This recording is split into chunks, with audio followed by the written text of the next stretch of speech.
enjoy coming down here because it's my, what you call my getaway. This is my come down here to listen to concerts. I know 1,000 people down here. As you notice, hey Jeff, hey, they know me. We talk sports, we talk whatever. I passed out 300 more copies of my book, from Oprah Winfrey to Douglas Kirk, and I forget, Alex Baldwin. Oh, he's personal. We got real personal, me and Alex did, because he used to come once or twice every month and see me out there.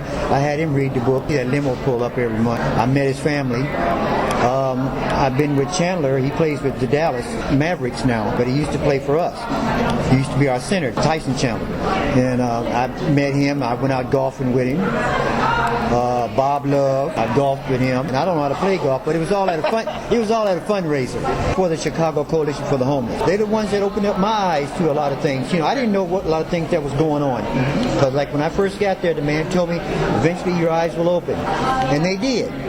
Because I started seeing a lot of things. I got to go to Springfield. I got to see exactly how bills are passed. You lobby for bills. I gave a talk at Navy Pier to Obama. And then one of my questions was, what can you help us with the Medicare? In other words, said, well, if I get elected, I'm going to try to work with you and we can get something going where everybody can go to any hospital. Not just Cook County, but any hospital. And then when he became president, he passed the bill. I felt like I'd contributed. I got something started. I didn't feel I was behind that because I did a lot of lobbying in Springfield and everything for that.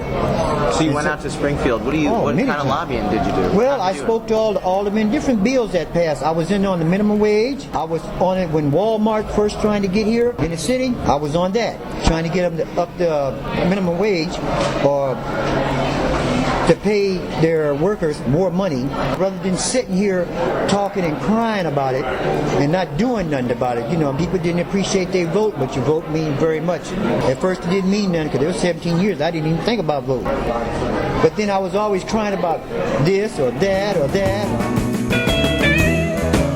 All of this is in my book too that I'm writing. It's called Two Faces. Okay. Because I lived two faces. I had a dark side and I had a light side. My light side was I was like Superman. I was out. I was getting people places to live. I was finding them jobs. I was, more or less looking out for people. The thing about it is, I didn't have no place to live. I was homeless. I didn't have a job. But the coalition liked me so much that they just came and just gave me an office. Next thing you know, I got people coming in to see me. But I don't have no paperwork on the wall that I'm a certified counselor or any of this, but the word it got out through word of mouth and people I talked to, and I started getting my connections because I was going out giving talks at DePaul, Northwestern, Wisconsin University. I was giving talks everywhere about homelessness, drug abuse, and such like that. And these are people that I started meeting, the fundraisers I started meeting, and people started looking out for me in a sense, but I still was homeless. So, in the daytime, I was out saving people. Everybody. Oh, thank you, Jeff. You got us an apartment. Help this out. I'd be in the paper looking for them, or finding where low income, or tell them where they can go, or finding people to get them jobs and such. 5 o'clock in the evening, everybody in the office go home to their nice houses. And I got nowhere to go. Every now and then, coalition would give me a little stipend. Well, I'd go straight to a drug house. And I sit in that drug house and smoke crack. And I sit there and smoke crack. I don't want to go outside. I'm scared to go outside. I'm, paranoid in there and such in there, because I'm sad. Why am I doing this? But I keep on doing this. And then 8 o'clock in the morning, I'm there at the Chicago Coalition to help somebody else. And I enjoyed that. That was a real high. But it's just that after 5 o'clock, I got nowhere to go. That was my two faces. Because now I'm a functioning, hiding an addiction. Then in the morning I come in and I beat everybody at the office. They even gave on the roof, they gave me a garden up there so I could have my own garden and everything. And I enjoyed all those things that I did. So after a while, I was in a crack house, as I told you, on the west side. And it's bad elements outside, Cicero. Places you wouldn't want to go, not for a white person anyway, or anybody of light complexion. In the dark. abandoned building, 19 apartments in there, abandoned. You know, but there's people in every other rooms getting high. That this man from the Chicago Coalition came in there and got me. He said, Jeff, you got more of an important call than what you're doing right now. How did he? I don't have the faintest idea. How I had to ask him as I was, how the hell did you find me? And I enjoyed him. He came in there and got me and took me out of there and let me come to his office. I still didn't have a place to go. Come to his office and do my little work, and I went to a rehab and got out of there and everything, and then they put me in there. Then they gave me a part-time job every now and then, you know, answering the phone or something if somebody was off or something. And then I'd go out and give talks where I'd get my little stipend, $75 or $100 to give a talk or something, you know. And that, but I fell off the wagon. Things started slowing down. I fell off the wagon. And I did something one night that I really regret my whole life, but they forgave me. But I almost had to forgive myself because what I did hurt me more than it did them. It hurt them, but it hurt me more. And I did it for $85. We was having a fundraiser over at the Aragon Ballroom, the Blues. And I got a hold of some of the tapes and I sold them. And somebody found out about the tapes and said, well, there was a guy, I'm the only guy in there with a black shirt with flames coming up. He did. And they was calling me. I said, I'll be right there. And I ran out.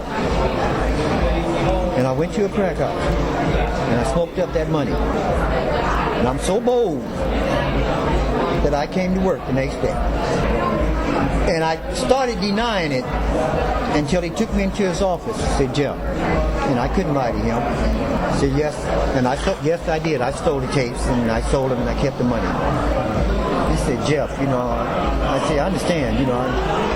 He says, it's not that I don't want you around here no more. Right now, you got to lay low and start all over again, and maybe we can get back. I still care for you and everything, you know, and that hurt me. That I had to walk out, and everybody was looking at me, and everybody had a lot of great faith in me. I was number one at the coalition as far as the Speakers Bureau and everything, and everybody, I raised over $100,000 more there for them. Sara Lee Corporations, Nabisco, things like that. They started letting me give talks to them. They woke me up, right? My eyes did finally open. I began to see things. Me and Obama, I got to, before he was even senator or anything else, I got to meet him and talk with him and the things that we come up with. And I started understanding. And for $85, I went back on my addiction. Well, I stayed gone 7, 8, 9 months. And got myself back together again. What was that like? That's a long time to be away from something you love. That hurt me more because they were friends. They were all friends. But I eventually got up enough nerve to come on in there and apologize. I apologized all along, but this time I came in sober, apologizing. And I really do. And as I was leaving, they told me that I could still participate. But there were some things that I couldn't do because they were scared that it would, you know, draw back on it. Yeah. And I felt it. But even though I was in there and I felt their love, I still didn't feel comfortable. I felt comfortable, but I kind of felt to myself. I felt sort of out, you know, because of what I did, you know. And I knew the things that they were doing in there, there are a lot of things in there that I created. The coffee program, I created a lot of those things, but I couldn't participate in them because it was money involved. You know, and I felt hurt. But I mean, not towards them, but to myself. I felt hurt. And I got over it. Now I go by at least once a week or so, and I see everybody. But if they need any help or anything I can do for them, hey, believe me, I'll be the first one to jump out the window, you know. But I understand my limitations. But things are better now. Like I say, I've got 7.5, 8 years now. That's great. Look at your baby, don't you wanna go? I'm crying. You know, what do you attribute to that? I mean, an addiction's a hard thing to get over. What I contributed to it, when the people down there like yourself, when they come by and speak to me and say good morning. Really? Those are things I never had in my life. There wasn't a lot of love in my family. Wasn't a hug. I've got people out here in the park that don't even know me and come by and give me hugs. Or pray for me. Or, hey, how you doing, Jeff? It ain't just a little change that they give me. It's, you was there when you see people, hey, Jeff, and they know me. I couldn't tell you their name. But they wave at me, hey, Jeff, every morning. And then if I'm not there for a week or a month, where you been? They actually care. That's what holds that's what keeps me in line. Even though I'm in this hospital, it's all right. I just have to come out, let them know that I'm still here. Back to that same old place, sweet home Chicago. Back to that same old place, sweet home Chicago. Back to that same old place, sweet home Chicago.